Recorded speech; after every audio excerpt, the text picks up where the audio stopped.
There we go. Heritage Rancher Carbine. The Steampunk-ish Carbine. The Heritage Rancher Carbine is a revolver rifle chambered in .22 long rifle with a 6-round capacity. The trigger is single action only. For being a single action army style rifle, it does have a thumb safety on the left side of the cylinder. The barrel is 16.12 inches of alloy steel, while the firearm has an overall length of 32 inches, height of 7 inches, width of 1.42 inches, and weighs in at 65.92 ounces unloaded. The version of the rifle we're shooting here today has the buckhorn rear sight, which is adjustable, along with a fixed blade front sight. The 6-shot cylinder that comes with the rifle is chambered in .22 long rifle, can also shoot .22 short, .22 long, and .22 shot shells. While the rifle does not come with the .22 Winchester Magnum cylinder, you can purchase and use the .22 Winchester Magnum cylinder with the Rancher Carbine. The hammer on the rifle is a single action army style hammer that has that 4-click action. The first click is a safety. The second click is an unloading and loading position. Though keep in mind the firearm has no transfer bar safety, so typically wouldn't be carried with 6 in the cylinder. The trigger on the rifle is a single action only trigger. Off my gauge, it comes in around 1 pound 6 ounces. On the bottom of the trigger guard, there is also a handhold for your support hand. You can also see here the safety that is on the left side of the frame of the firearm. The rifle comes with a walnut wood stock that also includes sling mounts for the included leather sling. Opposite that walnut wood stock is the firearm's 16.12-inch alloy steel barrel. While the barrel and cylinder of this rifle are steel, the frame is an aluminum alloy similar to what is found on the Heritage Rough Rider revolvers and the Ruger Wrangler revolvers, meaning it may not be available in states that have the melting pot laws. We are out here today having some fun with the Heritage Rough Rider Rancher Carbine. This is available in .22 long rifle, and you can do the .22 Magnum cylinder as well in it. This is a 6-shot revolver rifle with a 16-ish inch barrel. I have the one that has, I believe, their upgraded sights on it. Let's see if we can put some hits on some targets on the rimfire course here today. The conditions are less than ideal. It's about mid to high 30s. Wind 20 to 30 miles per hour, gusting to about 45. Though with our target, the farthest targets being at 50 yards, while there'll probably be some drift in the wind, I don't think it'll be so much as to wreck our day. Let's find out. Here we go.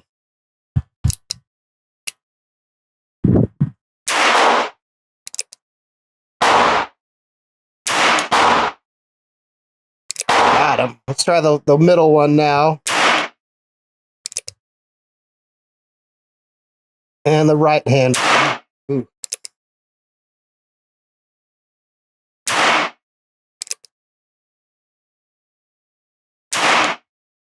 Yeah, we're a few inches to the left, that's for sure.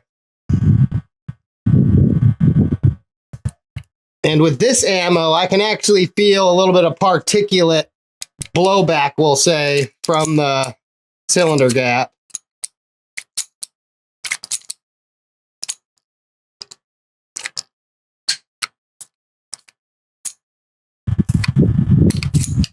Ooh, that one was stubborn.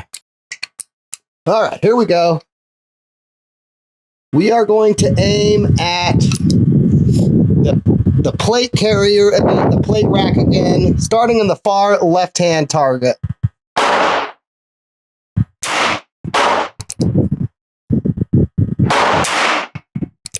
Terrible today.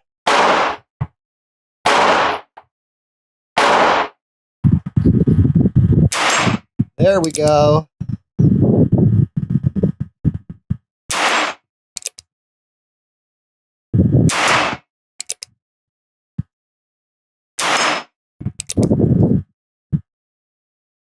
One very important note about the Rancher Carbine is it is extremely important that you get your support hand in the proper position, which is beneath the trigger guard, out of the way of the gap between the cylinder and the barrel.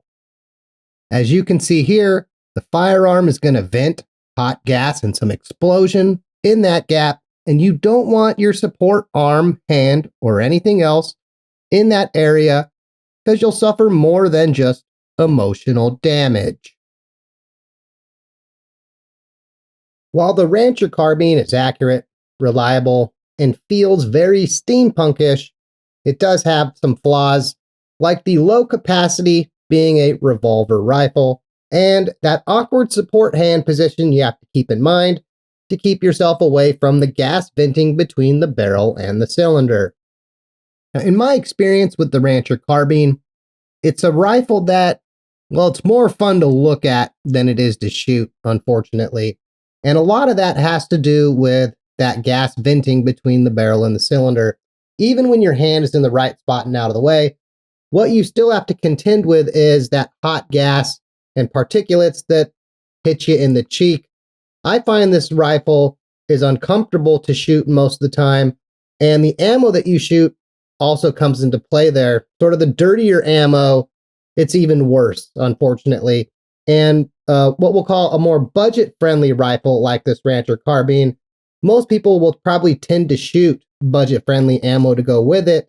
And at least in my experience, those two things aren't a very good pairing in this case.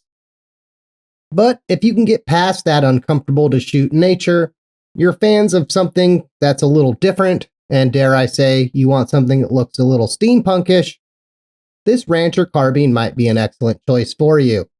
If there's one thing I think would make it even better is, I think it needs one of those Old West style brass scopes to further sell that steampunk look of it, but that's just my opinion. So while it's a fun rifle to look at, and on your first or second shot a fun rifle to shoot, the discomfort, I think, takes it out of the realm of being overall a fun firearm in my book, unfortunately. Well, anyway, that seems like the perfect spot to end today's video. Fred and I are glad you made it this far. If you enjoyed the video, like the video, share it with your friends and family, maybe drop a comment on there. Those things are free and they really help the channel greatly. Thanks for watching, and as always, have a good night.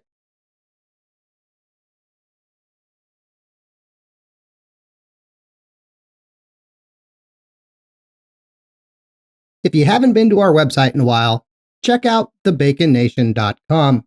Not only do we post recent video links to our website, but we also have many of the graphics featured in our videos.